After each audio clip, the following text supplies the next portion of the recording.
Critical Role throws up some massive red flags for the fate of a fan favorite, and Matt Mercer fires some shots at D&D.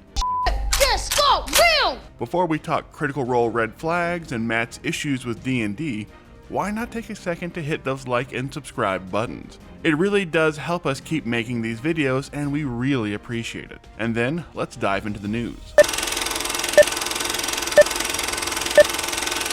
Critical Role Return to the Seekers table was the latest episode, and while it was revealed in the cooldown that we have 2 more Seekers episodes left, it has become extremely clear that one fan favorite character will probably not survive to see the end of this arc. In an episode that began with a heartbreaking look at Azune's origins as a child soldier and the breaking up of his family, which was a welcome showcase for a new character we haven't seen a ton of just yet, when the action shifted back to the Seekers table, we got right into their escape from Riesengirdle, where they managed to flee the city thanks to an extremely old eagle and some help from Taisha's fellow druids, as Octus's sisters tried to pursue them. And we got a little hint that maybe his brother Franz isn't actually dead, as Brennan simply said he was cast off the bridge into the waters below. But it was right around that time that the red flag signaling the imminent death of Lady Aranessa began popping up. The Lady of House Royce has basically been one of the only reasons most of the Seekers table is still alive, with her magic and influence being invaluable in escaping the attack on the Plaza Divinos and fleeing Dolmak Yar.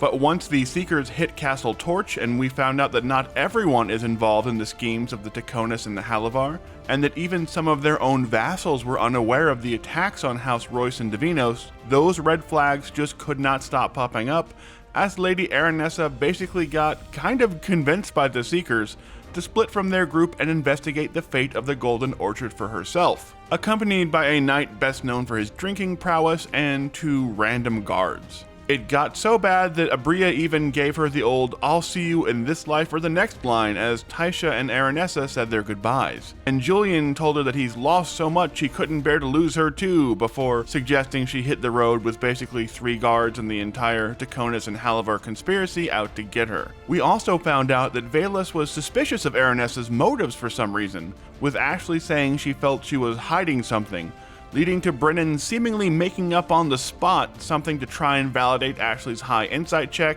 but revealing that Aranessa has still never lied to them and has no involvement in the downfall of her own house, although she does keep a secret deep inside her that weighs heavily on her soul.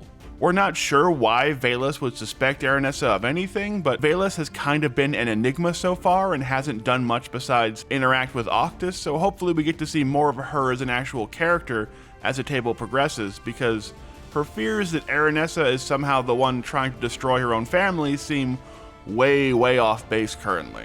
But with Aranessa now on basically the Critical Role version of a red shirt away mission, the Seekers prepare to head to a realm of endless night left behind by the death of the Shaper God of the Sun to track down Taisha's son. So the Seekers are about to face off against Taconis forces in a world of night and undeath without Aranessa as their portable buff machine. And suddenly their own safety isn't looking like such a sure thing either.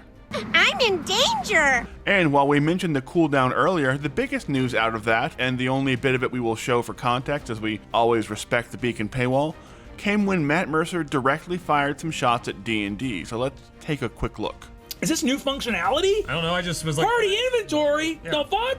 Yeah. That's great. You updated D&D Beyond with something useful? Everything that wasn't... Now, this isn't the first time Matt or the rest of the cast have made their issues with D&D Beyond public. Matt has had several gripes about the platform being hard to use and unintuitive at the end of Campaign 3 when he was trying to help Ashley find spells on Fern's character, and the rest of the cast has joked about how clunky and cluttered that interface can be. They have been pretty public about their criticism, as a matter of fact, but for a long time they simply had no alternative. However, with Demiplane providing the digital platform and character sheets for Critical Role's own Daggerheart system, and their new integration with Roll20 meaning they could finally get their own D&D character builder online, could we see the Critical Role cast finally step away from D&D Beyond during Campaign 4? Based on the frustration Matt and the rest of the cast seem to have with D&D's own digital platform, don't be shocked if you see the cast make the jump once Demiplane's character builder for D&D finally goes live. So, what do you think? Will Lady Aranessa somehow survive her away mission? And should Critical Role make a switch away from D&D Beyond? Let us know down in the comments, and don't forget to hit those like and subscribe buttons.